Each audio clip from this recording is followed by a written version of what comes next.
Well, hey guys, how you doing? Right now we're going to be starting a lesson here about the scientific method. Now, this is one of the most important things you can learn about in any science class.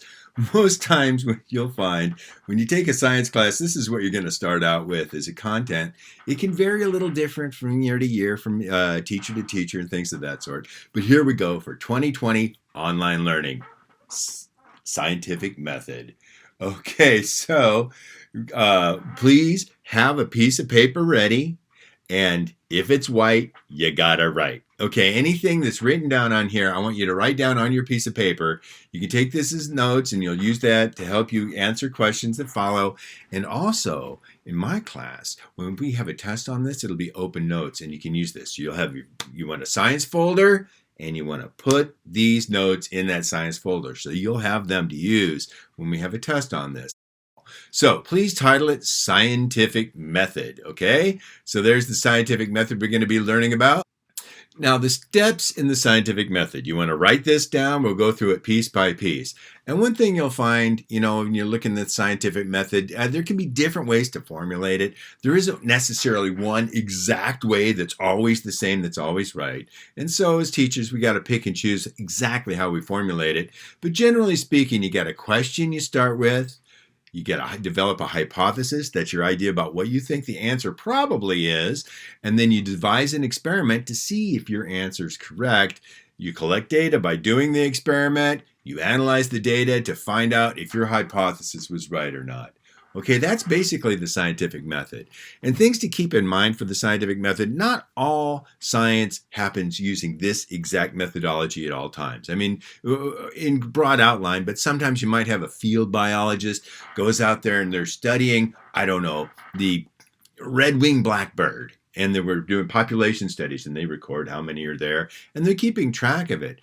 They might not necessarily have an explicit hypothesis in order to do that. But, the idea is to find out, hey, is the population strong? What is the ecosystem like? There could be a lot of different ways you can devise questions. But this is the classic scientific method, okay? So not all science fits exactly within it, but it's a great way to start because this is how you design an experiment that's scientifically valid. Here are the steps of the scientific method. The first step is the question, okay? This is when you're trying to find out what you're trying to learn about. What is the question you're trying to answer? Now, you should have this written down, steps in the scientific method, number your paper 1 through 6, and for step 1, write question, okay? And then what is it you're trying to answer? Here's the thing about science. Science is a methodology that is designed to answer questions about the world. Not every question you come up with is necessarily going to be answerable in a scientific kind of format, right? You want it to be something about how the world works, something you can record observations. For example, you might not be able to design is it a scientific question? I don't know, which one's better? What is it? Battle for Titan, is that the name of it? Or Full Metal Alchemist? And people can get in an argument about that. That could be a question, which one's the best? Well, that's not necessarily a scientific question. That's a matter of opinion. What science is trying to get to is to get beyond opinion to find out what's really true about the world. For example, it might be your opinion that if I let go of this pen, it's going to float upward. But you know what? It never does. Let's try one that isn't the same color as the green screen. If I drop this spoon, you might be of the opinion it floats up, but you're wrong because every time you drop it, then it falls downward.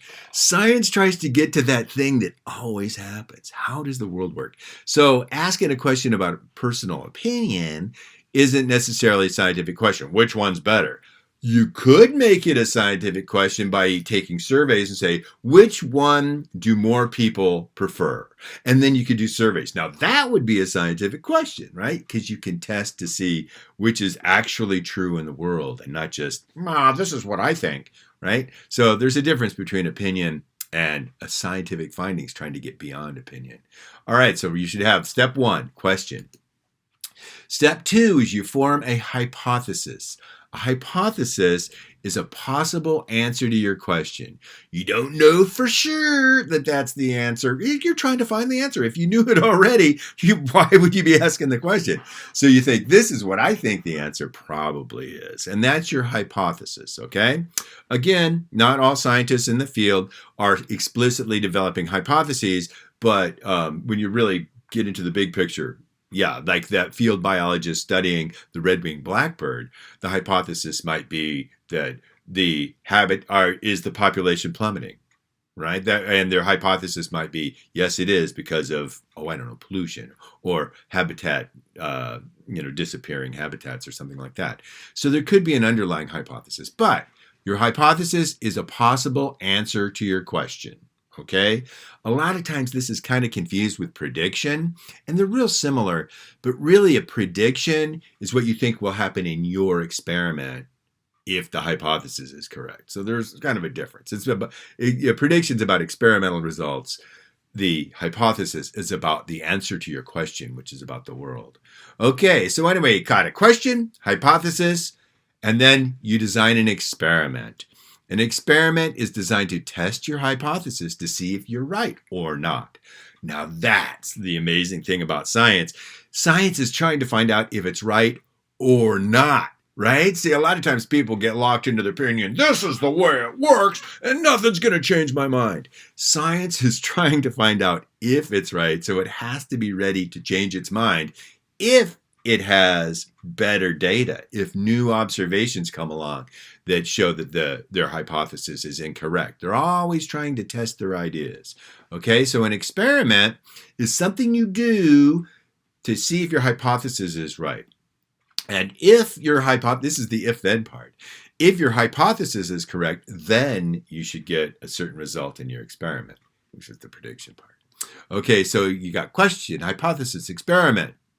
Oh, we kind of had a cadence to it. Here's something that one good way to learn stuff is say it in cadence. Question, hypothesis, experiment. Everybody say that. Even if you're just doing it, running it through your head silently because you're embarrassed because somebody might hear you in your room.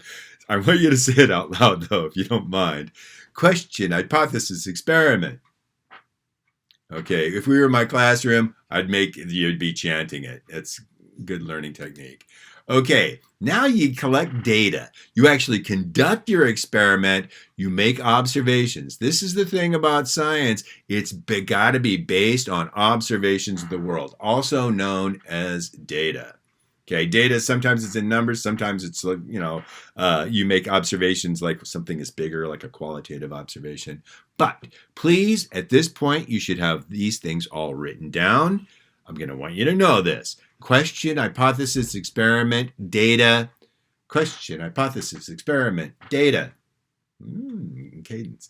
Okay, so then you make the observations in the experiment designed to test the hypothesis, which is a possible answer to your question to find out if you're right or not. And then you draw a conclusion.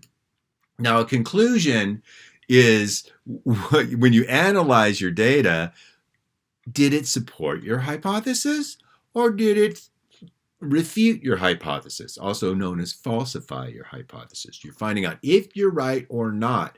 And so when we get into how to write a conclusion, I'm just going to toss this up here. We're going to expect you to write conclusions in a claim, evidence, reasoning format. Okay, and we'll talk more about that later. You probably remember that from last year. Okay, so you got question, hypothesis, experiment, data, conclusion. What's next? Well, there's a couple ways it could go. You might have to repeat the experiment to find out, was I really right? Collect more data? Maybe you're wrong and you got to revise your experiment and do it over again. But in science, this is the thing. Science is a community effort, really. You have individual scientists or teams of scientists that do research, but they try to communicate out to the wider community of scientists. So that's like if you make a lab report, okay? And you present your lab report. This is a pretty important step. It's that you report your findings. So in science, like with a professional scientist, they have certain scientific journals that they'll get it published in, and then other scientists can read about it and go, oh, this is very interesting. And they publish their data and you can learn from each other. Science is a community effort in that regard, okay? So we got question, hypothesis, experiment, data, conclusion, report, findings. Boom. Those are the 6 steps. Again, in your education career, you'll see them formulated slightly differently, but that's the way I'm going to go for it, okay? So I expect you to know these. Right now, you should have them written down. And in the next video, we're going to practice it a little bit. Okay? So you got some questions to answer here. Just make sure, verify that you watch the video and stuff. And hang on, we got more to come. Okay, see you in a few minutes.